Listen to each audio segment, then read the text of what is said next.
নমস্কার, দেখছেন নিউজ 18 বাংলা। আমি রুমেলা রয়েছে আপনাদের সঙ্গে। ভোট মিটতেই বেহালা পশ্চিমে কি ছবি ধরা পড়লো দেখাবো আপনাদের। ধুন্ধুমার পর্ণশ্রীতে আরএসএস কর্মীদের উপর হামলা।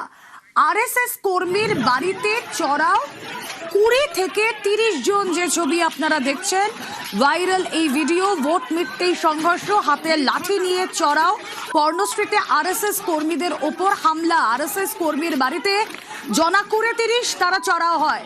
আরএসএস কর্মী দুই ভাই সহ বেশ কয়েকজনকে তারা মারধর করে।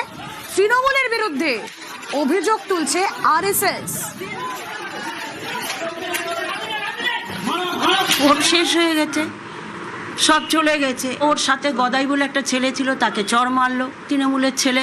তারপর পেছন দিয়ে এসে লাঠি দিয়ে মাথা, এর আগে বলেছিল রাস্তায় বাজার ভোটের আগের দিন যে ওর মাথাটা চিড়ে দিতে হবে, তা 20-25 জন হবে।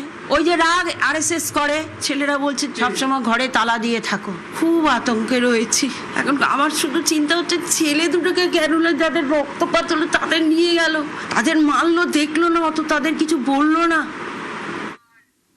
প্রসেনজিৎ ব্রহ্মের মায়ের বক্তব্য শুনলাম। দুই ভাই সহ আরো বেশ কয়েকজন তারা আহত। ভোট মিটতেই বেহালা পশ্চিমে কার্যত ধুন্ধুমার। পর্ণশ্রীর ছবি আপনাদেরকে দেখালাম। কথা বলবো, প্রতিনিধি রৌনক রয়েছেন সঙ্গে। রৌনক, প্রসেনজিৎ ব্রহ্ম কি তার পরিচয়? এবং তার মা স্পষ্টই বলছেন যে মাথা ছিলে দেওয়ার হুমকি আগেই দেওয়া হয়েছিল।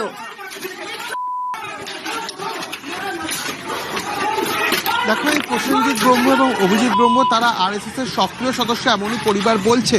কিন্তু আমরা জানতে পারছি যে এই প্রসেনজিৎ ব্রহ্ম গতকাল নির্বাচনে বেহালা পশ্চিমের 156 নম্বর বুথের বিজেপির তরফ থেকে পোলিং এজেন্ট ছিল এবং আরএসএস এর তরফ থেকে সেই কথাই বলা হয়েছে।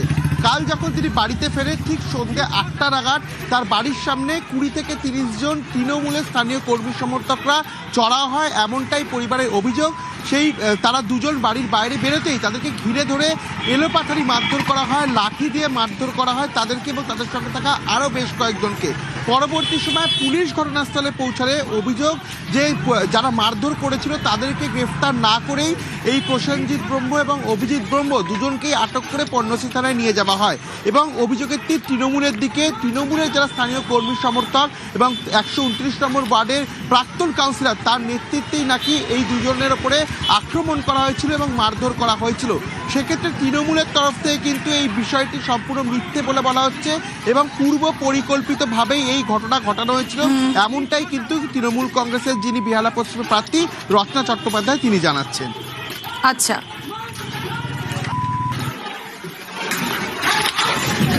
অত্যন্ত হিংসাত্মক ঘটনা। ভারতীয় জনতা পার্টির হয়ে তারা বুথে বসেছিল, সেই অপরাধে যারা তার মাথাকে থেতলে দিল, একজনকেও পুলিশ গ্রেপ্তার করতে পারলো না। নির্লজ্জ আচরণ পুলিশের। যাদের বাড়িতে এসে আক্রমণ করলো এতজন লোক, সেই ছেলেটিকে নিয়ে গিয়ে সারা রাত লকআপে রেখেছে, তারা হাসপাতালে ভর্তি করেনি। এইটা ভারতবর্ষের গণতান্ত্রিক ব্যবস্থার লজ্জা। নিধরক মারধর করলো, ওদের কেউই আহত হলো না। আর আমরা মারধর করলাম, আমাদেরই এত আহত যে মৃত্যু সজ্জায় একজন পিজি ট্রমা কেয়ারে। কিছু মাথা ফাটেনি, ওরা ইট মেরেছে, সেই ইটই হয়তো ওর মাথায় গিয়ে পড়েছে। সেলাই পর্যন্ত করতে হয়নি, এমন মাথা ফেটেছে। এসব বাজে কথা বলে লাভ নেই। তবে অভিজিৎ ব্রহ্ম এবং প্রসেনজিৎ ব্রহ্ম এরা দুজনই ব্যাপারটা প্ল্যান ওয়াইজ করেছে এবং এরা অ্যারেস্ট হয়েছে।